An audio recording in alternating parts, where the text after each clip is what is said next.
Salut à tous, c'est Sully Perfected, j'espère que vous allez bien. On se retrouve pour la review complète de WWE Greatest Royal Rumble qui vient d'avoir lieu hier. On va commencer tout de suite dans l'ordre avec le kick-off, un peu surprenant puisque c'était John Cena face à Triple H. Donc on envoie du lourd dès le début, donc entre les deux tauliers là pour un match de gala, match de prestige. Comme je vous l'avais pronostiqué, victoire de John Cena. Qui s'est imposé avec un enchaînement double A, coup du boomerang et à nouveau un double A dans un match qui aura duré un peu plus d'un quart d'heure. Honnêtement, le match a été globalement moyen. Je l'ai trouvé un peu trop chorégraphié à mon goût. On sent qu'on a deux lutteurs un peu vieillissants et qui ils ont énormément chorégraphié les choses. Du coup, ça a manqué de spontanéité pour moi. Tous les moves étaient on va dire prévisible. On sentait que l'un se préparait pour le mouvement de l'autre, notamment par exemple John Cena qui se baisse pour accueillir le face crusher de Triple H. Il y en a plein de moves comme ça. Un John Cena comme d'habitude qui parle beaucoup, you talk too much, on l'a entendu pas mal. On a eu des crossface de l'un et de l'autre, ils se sont échangés des crossface. On a eu aussi le droit à un kick out ou un near fall, vraiment un vrai near fall de la part de Triple H sur un double A. De la même façon, un near fall de la part de John Cena sur un pedigree de Triple H. Et voilà quoi, deux hommes qui sont un peu foutus sur la gueule, qui ont eu leur moment chacun. Voilà, c'était assez équilibré, mais globalement en termes de qualité, fallait pas, voilà, c'était pas extraordinaire. C'était un match, on va dire, de niveau live show pour faire plaisir au public avec deux grosses stars. Voilà, ça fait le job. La note du match, 5,5 sur 10. Je donne un petit peu plus que la moyenne, mais pas plus que ça. Voilà, avec un petit discours de John Cena pour remercier la foule et le roi d'Arabie Saoudite au passage. Ça mange pas de pain. Voilà, on va passer tout de suite donc au match suivant. Et c'était un match de championnat cruiserweight entre Cedric Alexander et du coup Kalisto. Et oui, c'est un peu la surprise. On ne savait pas au moment de mes pronostics, c'était dimanche dernier, on ne savait pas encore qui allait affronter Alexander, et on a eu du coup un gauntlet match mardi dernier à 205 Live. On a vu Tony Nese, Drew Gulak, TJP, Mustafa Ali et donc Kalisto qui a fini par l'emporter en finale de ce gauntlet match contre Drew Gulak. À vrai dire, pour moi c'était une grosse surprise. Je pensais, en tout cas vu la physionomie du match, je voyais vraiment que Drew Gulak s'imposer. Et en plus il est un peu dans un push là en tant que submission machine. Donc je voyais vraiment Drew Gulak s'imposer, et donc je suis un peu déçu. Parce que Kalisto, voilà, il a eu plusieurs fois sa chance, il a déjà été champion. Drew Gulak, pas beaucoup, donc j'aurais préféré voir Drew Gulak. En plus, on aurait eu un match heel contre face, ça aurait été, voilà, ça aurait été, il y aurait plus de sens, on va dire. Surtout que Drew Gulak là, il est vraiment sur un pouvoir, une puissance de potentiel de heel qui est quand même pas mal. Bref, en tout cas, le match, c'était du cruiserweight, donc avec beaucoup d'agilité, des manœuvres très aériennes, très spectaculaires, notamment de la part de Kalisto, avec beaucoup de prise de risque. Un très beau springboard Spanish Fly de la part de Kalisto d'ailleurs. C'était assez innovant. On a vu aussi un très beau dropkick de la part d'Alexander, vraiment dans la face de Kalisto. Ça a bien claqué. Finalement, ça a été aussi original comme finish, puisque Alexander a réussi à porter son finisher, le lumberjack, mais en contrant un Salida del Sol. Donc c'est un Salida del Sol transformé en lumberjack. Donc c'est un peu un lumberjack from out of nowhere, un peu comme si c'était un RKO from out of nowhere. Donc c'est plutôt original comme finisher, et ça a permis à Alexander de gagner donc et de conserver son titre donc dans un match assez court de 10 minutes seulement. C'est un peu ça qui me dérange. J'aurais vraiment aimé qu'il y ait davantage de temps, surtout que c'est un show de 5 heures, donc je pensais qu'il y avait à avoir quand même un peu plus de temps. Du coup ça annonçait peut-être des matchs un peu plus longs par la suite. Bon, en tout cas sur le résultat, absolument aucune surprise. Comme je vous le disais, Alexander venait d'être prendre le titre à WrestleMania, il n'y avait pas de raison pour qu'il le perde. On va sûrement avoir de toute façon un match face à Buddy Murphy, puisqu'on sait qu'il est un peu dans une espèce de storyline avec ce surpoids là, et donc forcément il y a un moment donné où Murphy va affronter Alexander pour le titre, et peut-être même récupérer ce titre. Bref, cette victoire n'a absolument pas de surprise. En ce qui concerne la notation du match, je lui donnais un petit peu plus que le match précédent, à savoir 6 sur 10, parce que il y a un peu plus de rythme, beaucoup plus de prise de risque, de manœuvres aériennes, et c'est vrai qu'aussi j'aime beaucoup ce genre de catch champagne, et c'est toujours très spectaculaire à voir. Voilà, donc on va pouvoir passer maintenant au match suivant. Match de championnat par équipe de Raw. Hein, les titres étaient vacants entre The Bar et Bray Wyatt et Matt Hardy. Alors, le match était quand même globalement moyen, classique, je dirais, un match de Raw au niveau de la qualité. On a eu un petit échange là entre Matt Hardy et Cesaro en début de match. Delete the bar, delete the bar, delete the bar. Après, on a eu une assez longue période de domination de la part de The Bar qui se sont attaqués à Matt Hardy pendant un bon petit moment. J'ai trouvé que c'était un peu longuet et un peu ennuyeux cette partie, jusqu'à ce qu'on ait enfin droit au hot tag de Wyatt qui a redonné un petit peu de dynamisme au match. Et au final, Sheamus s'apprêtait à porter un Brock kick du coup sur Bray Wyatt, mais Bray Wyatt s'est mis en position de l'araignée, ça a un peu surpris Sheamus, et ensuite Sister Abigail dans la foulée, et il a fait le tag avec Matt Hardy pour leur combinaison, leur nouveau finisher visiblement, puisque ça fait 2-3 fois qu'on le voit, une espèce de, comme il disait au commentaire, and the elevated twist of fate, et donc victoire, tout simplement de victoire de Bray Wyatt et de Matt Hardy, donc qui prennent les titres d'Euro, absolument sans surprise évidemment, puisqu'on sait que The Bar était parti du côté de SmackDown, donc il y avait zéro suspense dans ce match. Voilà, le momentum il était plus vraiment pour Bray Wyatt et Matt Hardy. Du coup cette nouvelle team qui fonctionne plutôt pas mal maintenant, qui viennent de démarrer à WrestleMania, et sur un run de face. On verra bien ce que ça va donner par la suite, hein, si ça va durer ou pas, s'il va y avoir une trahison, mais je crois pas trop à la trahison personnellement. Voilà, en tout cas aucune surprise, match qui n'a même pas dépassé les 10 minutes, très classique comme je vous disais, très moyen. Je vais lui donner la note de 5 sur 10 parce que c'était très classique, il n'y a pas vraiment grand chose de plus à dire sur ce match. En plus, il n'y avait vraiment pas du tout de suspense. On va maintenant passer au match suivant. Match de championnat des États-Unis entre Jeff Hardy, le champion, et Jinder Mahal, hein, qui avait donc l'occasion de prendre sa revanche suite à cette défaite un peu surprise lors du Raw Post-Mania, hein, où Jinder Mahal donc du coup s'est vu imposer par Kurt Angle, un adversaire, et du coup ce fut Jeff Hardy qui est arrivé et en plus a fait le hold-up ultime en récupérant le titre des États-Unis, et en plus en partant directement du côté de SmackDown. Du coup Jinder Mahal, qui lui avait fait le chemin inverse du côté de Raw, il avait tout perdu. Donc forcément pour le pronostic c'était un peu facile.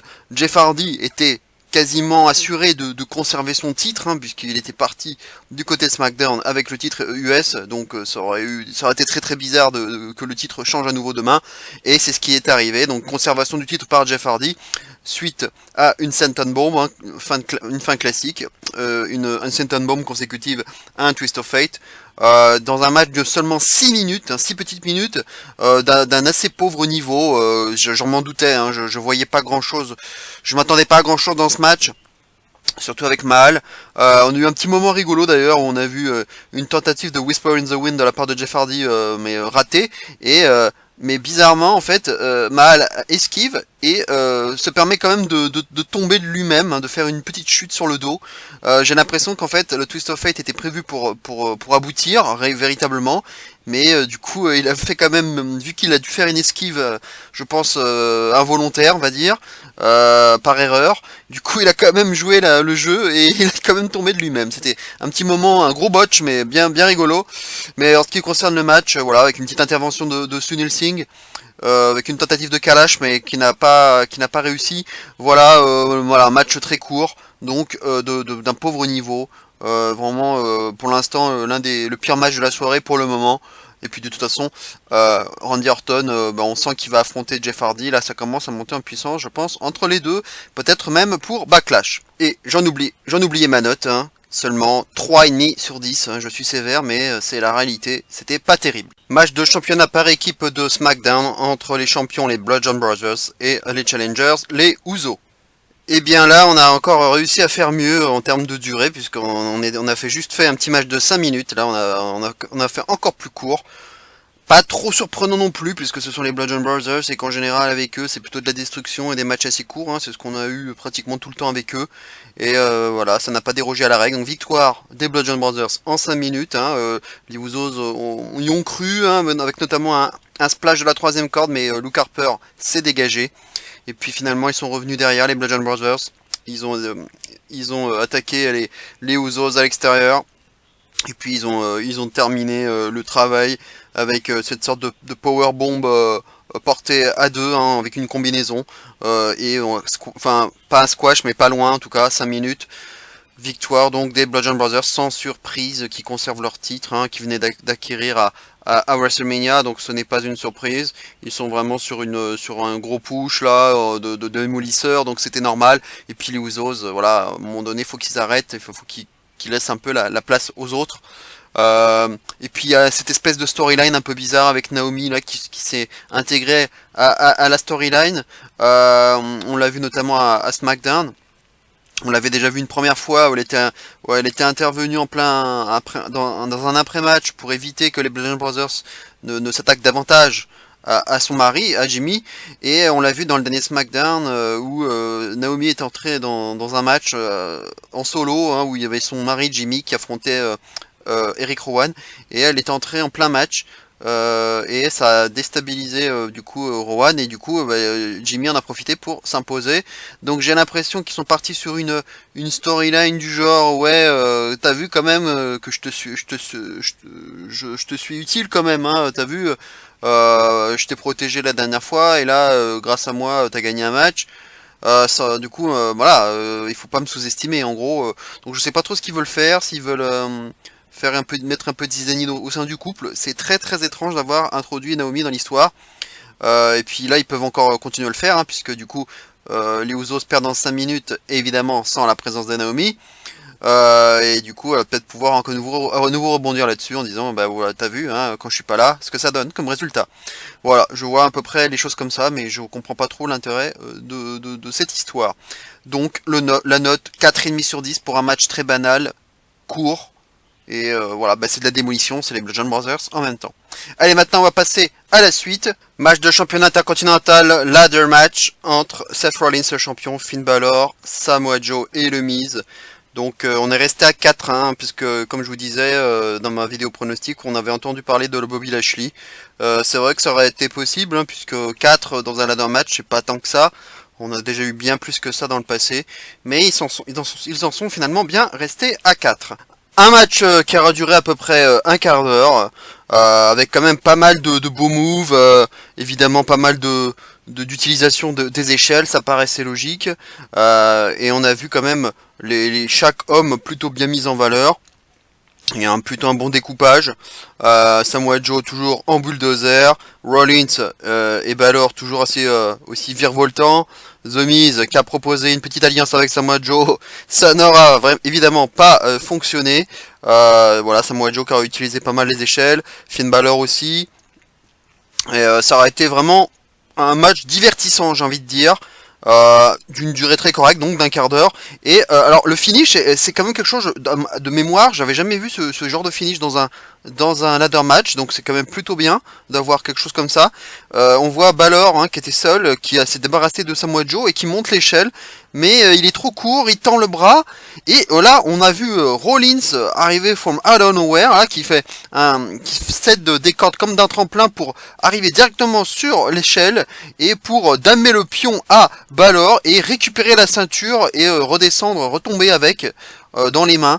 Donc victoire de Rollins, donc vraiment sur le fil, là, ça s'est joué vraiment à quelques centimètres près, et comme je vous l'avais dit, c'était prévisible que Rollins conserve son titre puisqu'il l'avait gagné quand même il n'y a pas longtemps, donc à WrestleMania. Et puis Et puis évidemment le fait d'avoir Jeff Hardy toujours champion des États-Unis du côté de SmackDown, forcément le titre intercontinental c'était forcé qu'il reste du côté de Raw, donc ça ne pouvait se jouer contre Balor et Rollins, mais comme je vous le disais, Rollins n'avait pas de raison de perdre déjà son titre. Mais en revanche, ce qui est intéressant, c'est surtout le finish où donc on a vu Rollins récupérer la ceinture de peu, hein, donc au nez à la barbe de Balor. Mais finalement, on a appris un peu plus tard que il y allait avoir à Backlash un match de championnat intercontinental entre Seth Rollins et le Miz. Ça m'a un peu surpris puisque évidemment, vu comment était tournée la fin du match, je pensais que ça allait être Balor, son adversaire. Donc ils nous remettent le Miz dans la course, un peu étonnant, même si c'est un champion qu'on aime voir. Mais voilà, on verra bien ce que ça donne. En tout cas, voilà, match divertissant, bonne utilisation des échelles. Vraiment des combinaisons sympathiques. Joe aussi avec sa petite tour infernale, le grand classique, le coup de grâce aussi porté sur de Balor sur le Miz qui était sur l'échelle. Bref, il y a eu pas mal de coups, pas mal de chocs. Et Balor a fini avec l'œil en sang, hein, d'ailleurs. Bref, victoire donc logique et du coup de Rollins et la note du match 7 sur 10 pour le moment. En tout cas, c'était pour moi le meilleur match de la soirée. C'était pas trop compliqué en même temps, mais c'est vrai que voilà, il y avait quand même de quoi faire un bon match sur le papier. C'est ce que je vous disais dans ma vidéo pronostic. Voilà, il y avait vraiment du matériel et ça ne pouvait être qu'un bon match. Et voilà, ça a été vraiment très correct. Allez, maintenant, on va passer au match suivant. Le match pour le titre de la WWE entre Shinsuke Nakamura et AJ Styles, le champion. Après le heel turn de Nakamura, hein, on pouvait s'attendre à quelque chose d'un peu neuf, de différent, et donc j'avais quand même plutôt hâte de voir ce match, et surtout pour voir si ce match allait me plaire davantage que celui de WrestleMania, qui avait été quand même pas mal décevant. Alors on a vu, hein, on a entendu ce nouveau thème, hein, depuis qu'on a découvert ce mardi dernier là, SmackDown. Il est vraiment pas mal, hein, le nouveau thème heel de Nakamura, il est vraiment pas mal avec ce rap là. C'est assez badass. Ils ont gardé le thème original, mais recouvert par ce rap, c'est quand même plutôt badass. Moi j'aime bien, j'aime vraiment pas mal. C'est déjà un bon point. Après en ce qui concerne le Nakamura heel par rapport au Nakamura face, j'irais in-ring et au niveau de l'attitude, bah c'est un peu la différence, comme la différence entre un bon et un mauvais chasseur, quoi. Mais il y a Nakamura face, il y avait la musique, il y avait une entrée super, et Nakamura sur le ring qui faisait ses petits trolls, ses coups de pied, et puis le Nakamura heel, il a sa super entrée, sa bonne musique là. Il sur le ring, il troll, il fait ses coups de pied, mais c'est pas pareil. C'est Nakamura heel, quoi. Voilà en gros ce qu'on pouvait dire, c'est-à-dire que en fait non, il n'y a pas de changement particulier. Il est toujours aussi boring sur le ring, quoi. Je n'arrive pas avec Nakamura, pour moi c'est terminé. Je lui laissais sa chance en heel, mais en fait ok. En fait, tout ce qui peut me plaire depuis qu'il est heel, c'est tout ce qui se passe backstage, quand il troll, ses courtes interviews, quand il dit qu'il parle pas anglais, ce mind game qu'il peut faire, mais sur le ring, il m'emmerde à un point, mais vraiment énorme, quoi. Je n'arrive pas avec lui, quoi. C'est définitif, je pense, ça ne changera pas, et c'est quand même triste. Alors en ce qui concerne le match, hein, c'est toujours pareil, que c'est à peu près comme WrestleMania. Il y a des bonnes choses, le match il est pas trop mal, pas trop dégueu, mais en gros il se passe rien en fait. Il se passe rien de particulier. Chacun a ses temps forts, mais il y a quand même des moves qui sont pas mal, mais il y a de la lutte, hein, il y a du niveau, mais j'arrive pas à accrocher, à m'emballer pour des matchs avec Nakamura. Je suis désolé. Comme je vous avais dit dans ma vidéo pronostic, je voyais un low blow arriver, puisque c'était quand même ce qui nous était quand même beaucoup vendu depuis quelques semaines. C'est le low blow répété de la part de Nakamura. Mais je l'avais dit que ce low blow serait porté pour la victoire finale et pour la prise de titre de Nakamura, avec un bum d'arbitre notamment. Finalement, il a bien eu lieu, mais c'était dans le dos de l'arbitre et non pas consécutivement un bum d'arbitre. Mais il a bien eu lieu. mais il n'a pas pu en profiter puisque lorsqu'il a fait le tomber, AJ Styles avait, je crois, le pied dans les cordes. Donc ça n'a pas pu se faire, il n'a pas pu gagner comme ça. Et au final, la bagarre a continué hors du ring et ça s'est fini par un double décompte extérieur.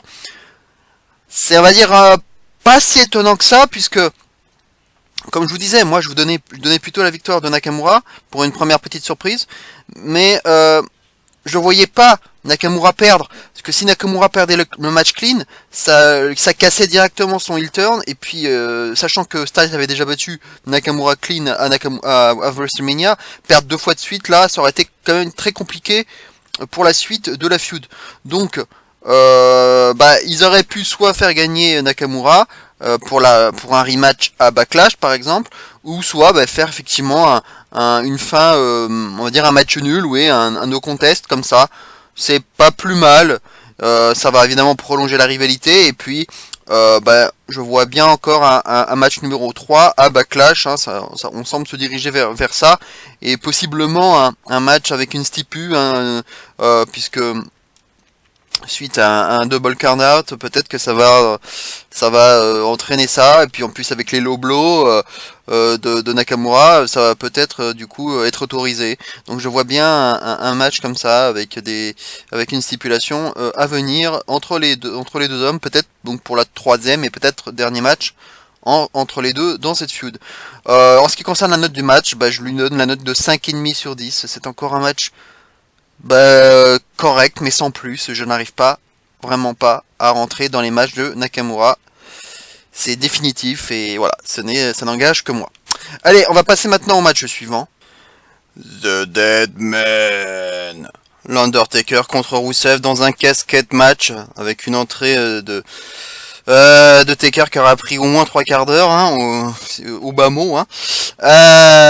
En tout cas, il a confirmé qu'il était un petit peu mieux au niveau de sa forme et de sa santé. On l'avait déjà un peu pressenti à WrestleMania. C'est vrai qu'il va un peu mieux, mais après voilà, in ring, ça reste bien sûr un caca en fin de carrière, quoi, c'est sûr. Le match aura quand même duré 10 minutes, pile 10 minutes, donc on est quand même sur quelque chose de bien plus long que contre Cena. C'est assez étonnant. On a vu Aiden English qui a perturbé plusieurs fois le match, qui a essayé d'empêcher Taker de refermer le couvercle à un moment donné du cercueil lorsque Rusev s'y trouvait.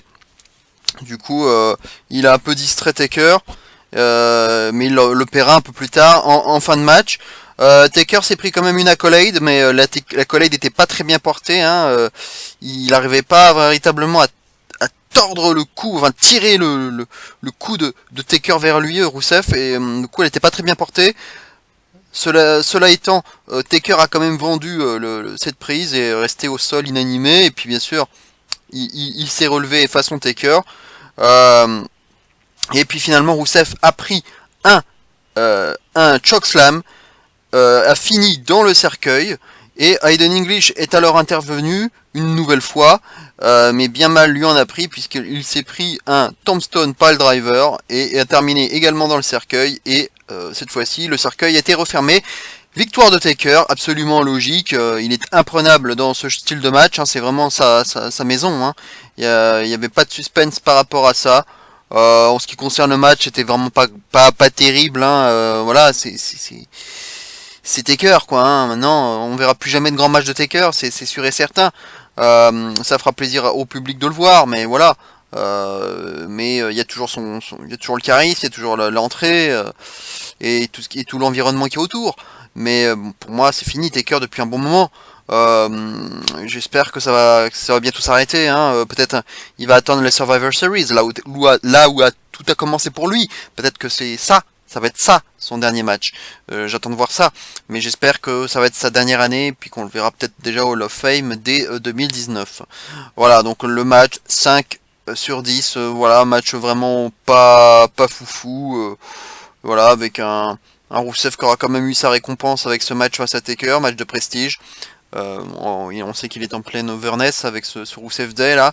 Je vais pas considérer qu'il a été enterré après ce match, même s'il l'a été en quelque sorte avec ce casquette match, mais ça va quand même lui donner quelque chose, je pense, par la suite. En tout cas, faut l'espérer. mais il mérite bien mieux que ça. Voilà, on va passer maintenant au match suivant, un match bien sûr très attendu puisque c'était le Steel Cage match entre Brock Lesnar et Roman Reigns pour le championnat universel. Et bien comme souvent avec Brock Lesnar et aussi notamment Roman Reigns, quand c'est les deux qui s'affrontent, c'est avant tout un match de statistiques. En général, il faut regarder le match avec un papier et un crayon à la main pour voir et pour compter combien il y a de moves, de signatures et de finishers de chaque côté.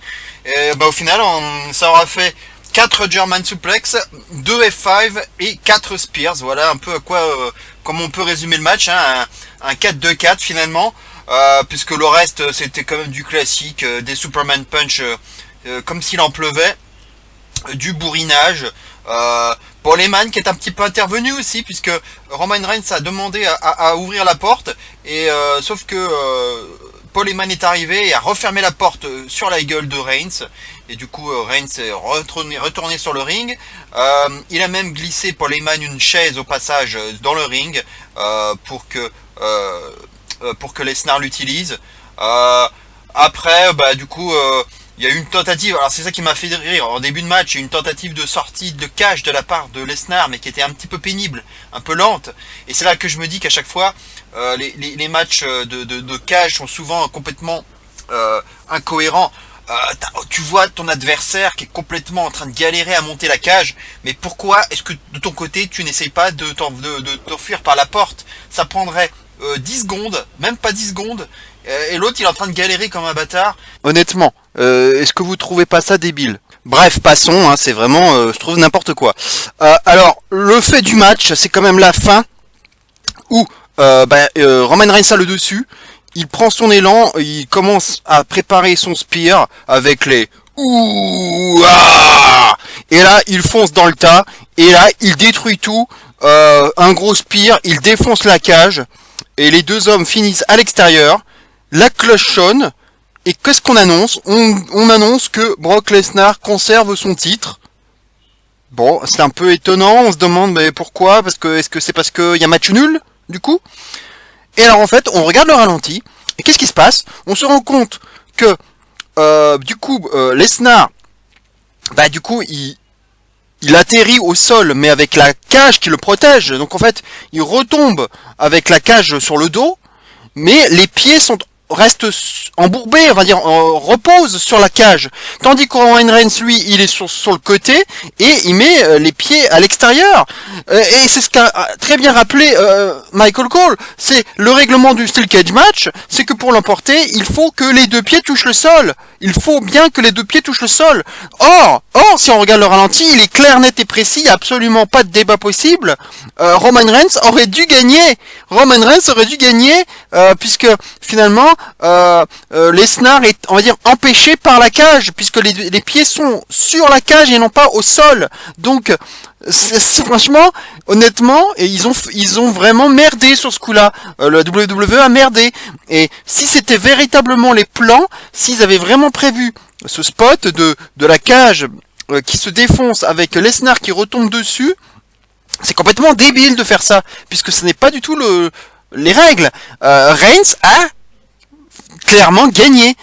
Il y a une grosse erreur, une grosse arnaque là-dessus. Je suis désolé, mais Reigns a gagné pour moi. Mais bon, c'est pas grave. Évidemment, on emballe tout ça dans du papier alu, et on met ça dans sa poche. Mais victoire de Lesnar, si on peut dire. Mais bon, non quoi. Non, je suis désolé quoi. Donc c'est une grosse arnaque en règle, et franchement ils se sont pas cassé le cul. Déjà que pour le match précédent entre Nakamura le match entre Nakamura et Styles, ça s'était fini par un double décompte à l'extérieur. Là ils veulent nous la jouer un peu aussi match nul avec ces deux doubles sorties simultanées, sauf que du coup la cage a complètement changer les choses finalement. Je pense qu'à la base il devait vraiment faire ça, mais c'est le fait que la cage du coup s'interpose en quelque sorte, et je pense que le but c'était plutôt que Lesnar pose les pieds par terre en même temps que Reigns, sauf que du coup la cage a empêché tout ça. Bref, ils ont complètement merdé pour moi, et du coup Conservation de ceinture de Lesnar, c'était à prévoir, je vous l'avais dit, hein, puisqu'il avait en plus prolongé, il avait prolongé son contrat, donc pour moi il fallait qu'il conserve. S'il quittait la WWE dans les semaines à venir, là on aurait pu espérer peut-être pour que Reigns l'emporte, mais alors, là non, j'y croyais pas, et donc ça je vous l'avais dit.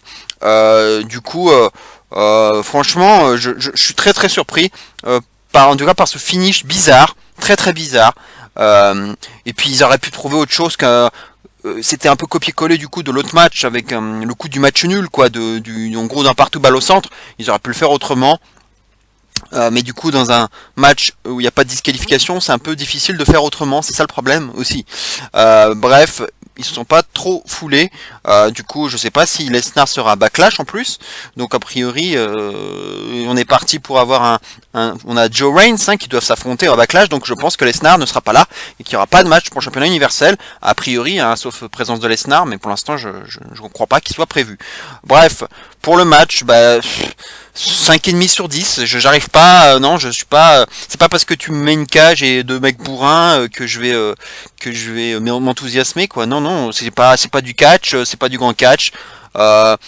Et puis voilà, c'est toujours un match de statistiques avec que des coups, des finishers qui s'échangent, un match de statistiques où on n'arrête pas c'est à qui portera le plus de finishers quoi. Donc ça me gave à la longue ce genre de match, c'est toujours la même chose, et puis cette fin complètement what the fuck, ça me gave complètement.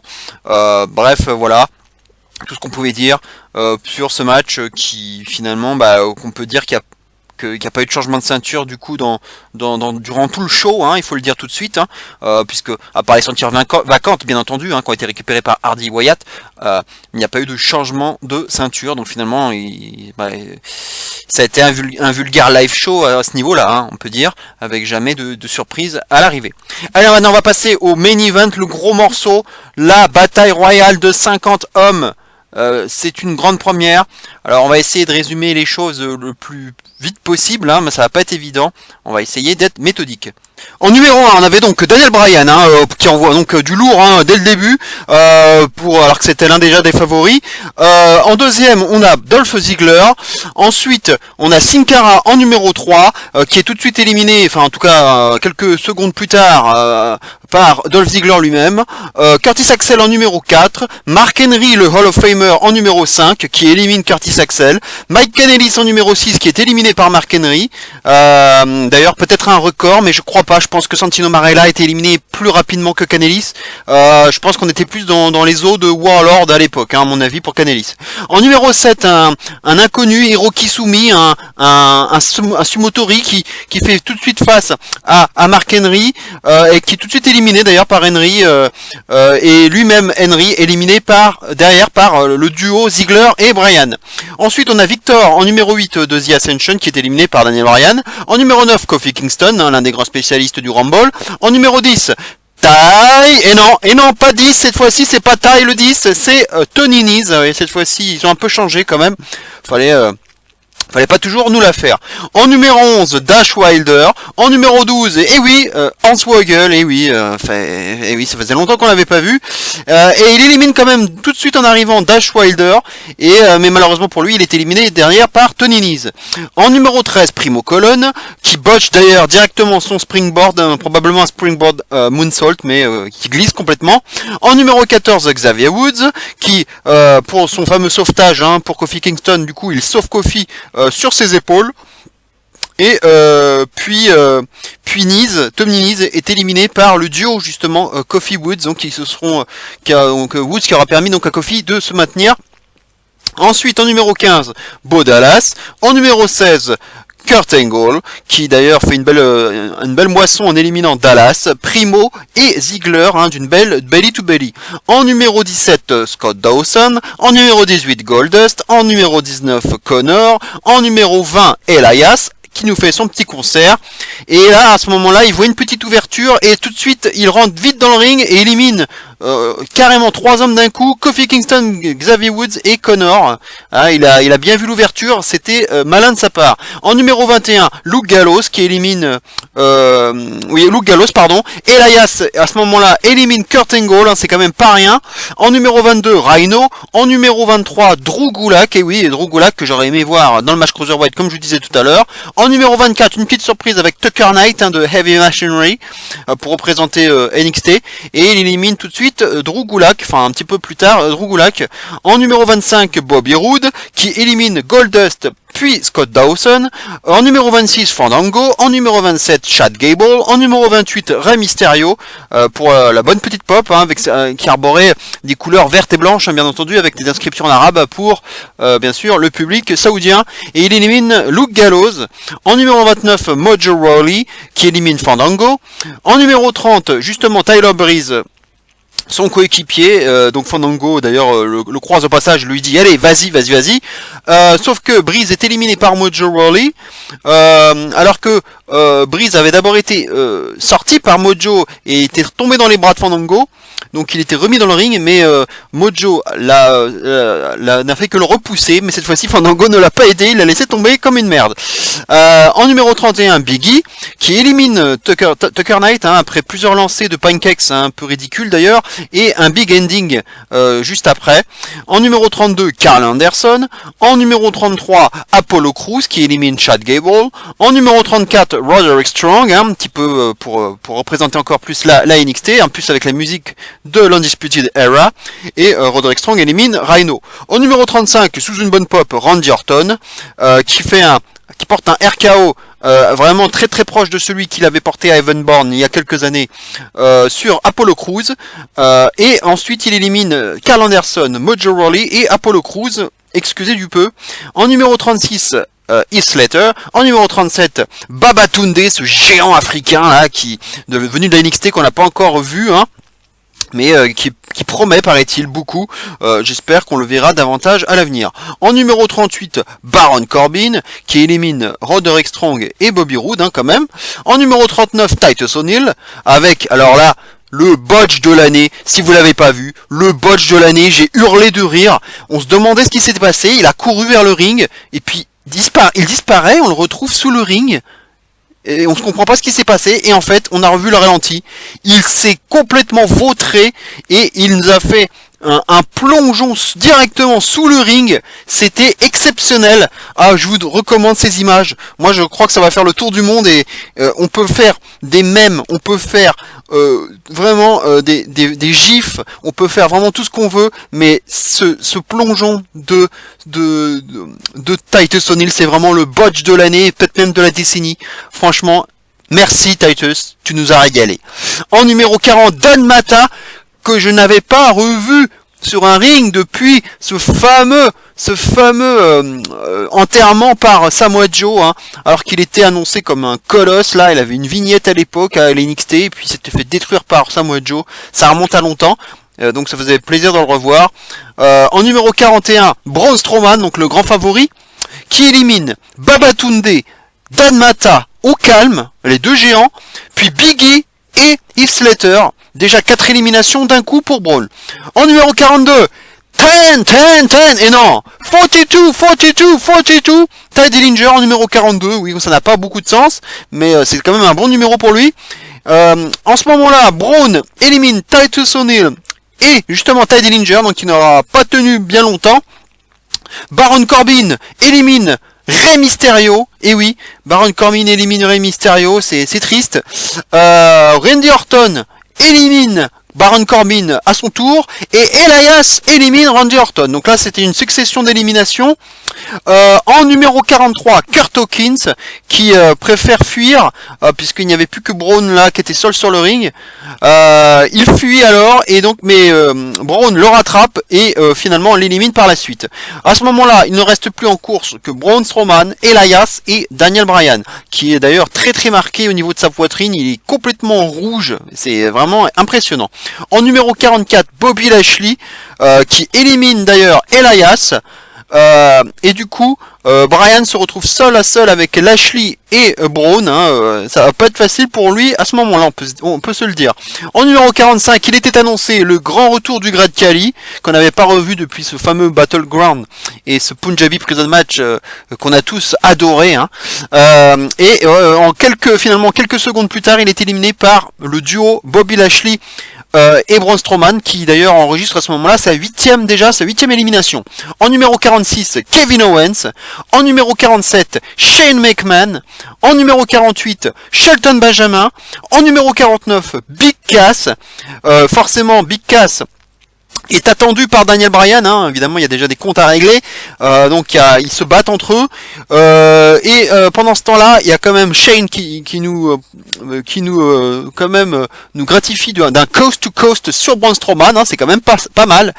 En numéro 50, alors je croyais que ce serait le Saoudien, puisqu'on savait qu'il y avait un Saoudien qui aurait l'honneur de faire le Rumble, parmi un choix de plusieurs Saoudiens qui avaient fait des try-outs. D'ailleurs, on avait un clip pendant le show, et après on avait un segment d'ailleurs avec 4 hommes. Je croyais que ça allait être un de ces 4-là, et ça a finalement abouti à un segment avec Arya Daivari et Shawn Daivari qu'on n'avait pas vu depuis longtemps. Voilà, un petit segment sympathique. Évidemment, l'Iran s'est bien fait siffler, et puis finalement les deux ont été débarrassés par les 4 hommes. Je pensais qu'il allait y avoir des 4, donc finalement le 50e ce sera Jericho. Pas de Sami Zayn non plus d'ailleurs, je pensais qu'on allait avoir une petite réunion entre Bryan, Shane, Owens et Sami Zayn. Finalement il n'y en a pas eu. Owens et donc du coup se retrouve quand même avec Bryan, Shane et Jericho, c'est quand même tous ces anciens rivaux là. Donc on n'aimerait pas être à sa place. À ce moment-là, Jericho élimine Shelton Benjamin. Daniel Bryan enchaîne Owens avec des dropkicks dans le coin. Et à ce moment-là, il demande à Shane d'y aller là pour son coast to coast. Il le prépare et lui dit vas-y, puisque Owens est là, il est complètement groggy dans le coin. Shane se prépare et monte sur la 3e corde, mais Braun arrive et carrément agrippe Shane et le projette à l'extérieur du ring et l'envoie valser sur la table des commentateurs pour sa 9e élimination. Ça a été probablement le meilleur spot du match. Ça a été vraiment pas mal. Shane décidément adore les bumps. Braun enchaîne ensuite en éliminant Bobby Lashley pour sa 10e élimination, suivi de Jericho, et oui, qui n'aura pas duré finalement très longtemps, pour sa 11e élimination. Puis il élimine Kevin Owens pour sa 12e élimination. Reste alors déjà Bryan, Braun et Cass pour le Final 3. Big Cass alors finalement élimine Daniel Bryan pour intensifier la feud entre les deux hommes, ce qui était plutôt un choix intelligent. On arrive alors à ce moment-là à la finale entre Big Cass et Braun Strowman. A noter qu'au passage, Daniel Bryan sera resté 1h16 sur le ring, donc un record absolu pour un Rumble. Le record est pulvérisé puisque c'était le record de Rey Mysterio, c'était 62 minutes, donc 1h02. Alors évidemment, sur un Rumble de 50 minutes, de 50 catcheurs, c'est forcément plus simple de battre le record, et donc on pouvait le sentir. D'ailleurs, quand j'ai vu Bryan en numéro 1, je me suis dit qu'il était parti pour un marathon, et c'est ce qui est arrivé. À mon avis, ce record, il est pas prêt d'être battu, à moins de faire un Rumble à 60 ou à 70. Et finalement, donc cette finale n'aura pas duré très longtemps entre Braun et Big Cass, puisque finalement, à un moment donné, il tente des cordes à linge pour faire passer Braun à travers la troisième corde, il s'agrippe bien Braun, et puis finalement il finit les jambes, l'entrejambe sur les cordes, Big Cass, et finalement Braun élimine Cass comme ça, en se projetant dans les cordes, pour sa 13e et dernière élimination, donc 13 éliminations, bien sûr le record du match. Braun vainqueur en 1h17, un long match donc d'1h17, mais pas si long que ça par rapport au dernier Rumble, alors qu'il y avait 50 hommes. Les éliminations étaient très rapides globalement, donc ceci explique cela. Donc sans surprise, je vous l'avais dit, Braun c'était le grand favori, voilà, il méritait forcément de cette victoire pour sa récompense de tout ce qu'il a fait là ces derniers temps. C'est quand même bien pour lui. Alors il reçoit une grosse coupe, un gros trophée, ça c'était prévu. Ce qui a été annoncé par contre durant la soirée, c'est la surprise, c'est qu'il a reçu un titre, une ceinture verte, aux couleurs donc de l'Arabie Saoudite. Je ne sais pas vraiment quelle est l'utilité de cette ceinture. Est-ce que c'est un championnat des batailles royales ou je ne sais pas vraiment quelle est l'utilité. Est-ce qu'il va garder cette ceinture par la suite ou est-ce que ça va servir peut-être pour les futures batailles royales, mais je comprends pas trop l'utilité. Je pense que c'est plus un cadeau, mais un one shot quoi. Je pense pas qu'il puisse faire grand chose avec cette ceinture par la suite. Et le trophée était énorme, il a même pas pu le soulever d'ailleurs, on l'a pas vu le faire. Et voilà, c'est comme ça que se termine ce show. Alors, en ce qui concerne l'évaluation de cette bataille royale, globalement elle était, j'ai envie de dire que finalement plus c'est long, moins c'est bon. Franchement, finalement c'est mieux quand il y a une bataille royale à 34 catcheurs traditionnelle, parce que au moins il bâcle moins les éliminations, parce que là il y avait tellement d'hommes avec 50 mecs que finalement ils ont été obligés d'accélérer les choses, et d'ailleurs les arrivées se faisaient toutes les minutes à peu près, hein, ça allait très très très vite, et en plus les éliminations allaient vite, par paquet parfois même, par paquet de 3, du coup on construit pas grand chose en faisant ça, alors que les Rumble traditionnels à 34 catcheurs, ils arrivent quand même à nous créer des moments, des mini stories, des storylines et des feuds qui soit s'intensifient, soit même se créent, hein, dans un Rumble. Là, tout ce qu'on a eu le temps de voir, c'est un petit peu du coup la feud de Braun, entre Big Cass et Daniel Bryan, hein, qui s'est intensifié, voilà, Kevin Owens, voilà, qui s'est retrouvé face à ses anciens rivaux, qui a reçu forcément un bon passage à tabac. Mais en dehors de ça, voilà, un petit moment entre Shinsuke Motori et Mark Henry, le sauvetage traditionnel de Kofi, voilà, des petits moments entre Bobby Lashley et Braun Strowman qui pourraient peut-être amener à quelque chose à l'avenir. C'est reste à voir pour l'instant, puisque les deux sont face, donc peut-être que ça n'arrivera pas tout de suite. C'est peut-être qu'il y aura aussi un heel turn de Lashley dans quelques temps, et que ce match on l'aura entre les deux. Pour le reste, voilà, ça a été assez bâclé, voilà, ça n'a pas été j'ai pas trouvé que c'était une super bataille royale. Celle du mois de janvier dernier était bien meilleure, hein, c'était l'une des meilleures de l'histoire même. Donc comme je disais, c'est pas parce qu'il y a plus de monde que c'est meilleur, je dirais même presque que c'est le contraire. Et du coup, il n'y a pas eu grand chose, il n'y a pas eu de construction, on nous a pas raconté une histoire.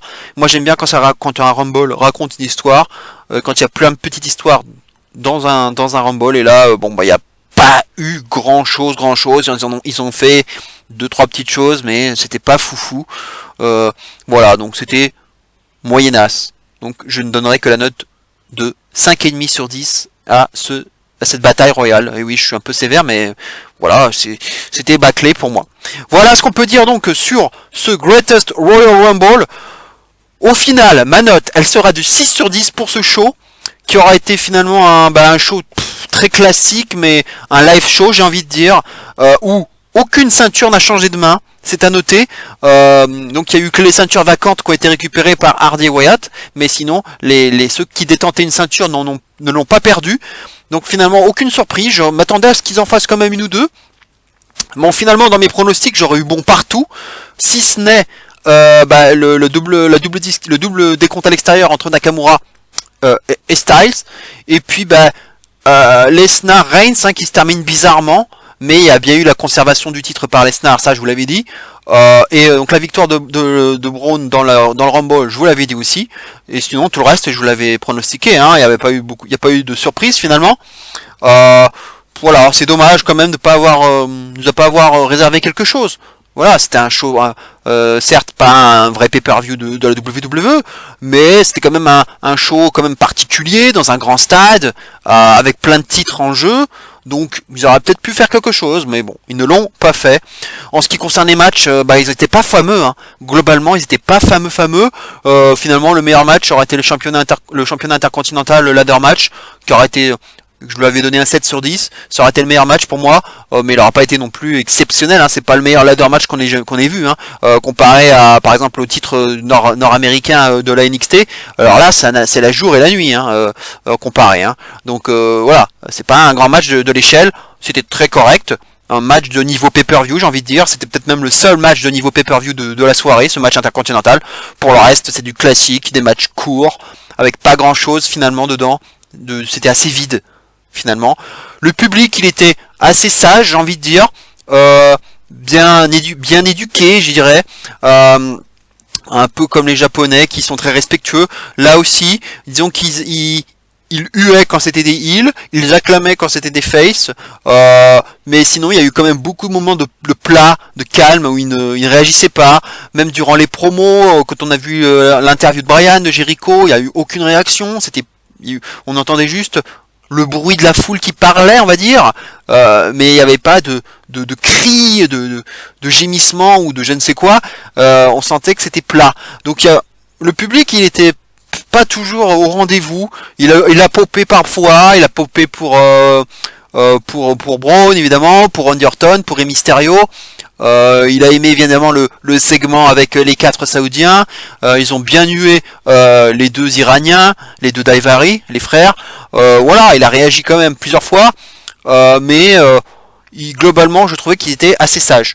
Voilà. Mais sinon, le show était très correct, hein, mais c'était pas fameux quoi. Globalement, c'était pas un énorme pay-per-view. J'ai déjà hâte d'être à Backlash finalement, hein, puisqu'il y a quand même déjà 6 matchs qui ont été annoncés à ce moment-là, hein, donc ça va très vite. Hein, je vous avais pas annoncé tout à l'heure, mais Nakamura et Styles ont déjà été officialisés pour le match numéro 3 à Backlash. Donc finalement, hein, comme on pouvait s'en douter, hein, vu que le match est terminé par double count-out, ils ont déjà prévu la belle. Et du coup, j'espère qu'il y aura une petite stipu, comme je vous disais tout à l'heure. Voilà ce qu'on pouvait dire sur ce Greatest Royal Rumble. J'espère que ça vous aura plu. En tout cas, on se retrouve très vite pour une prochaine vidéo. Portez-vous bien, passez un très bon week-end. Et d'ici là, bien entendu, n'oubliez surtout pas, vive le catch. Ciao à tous.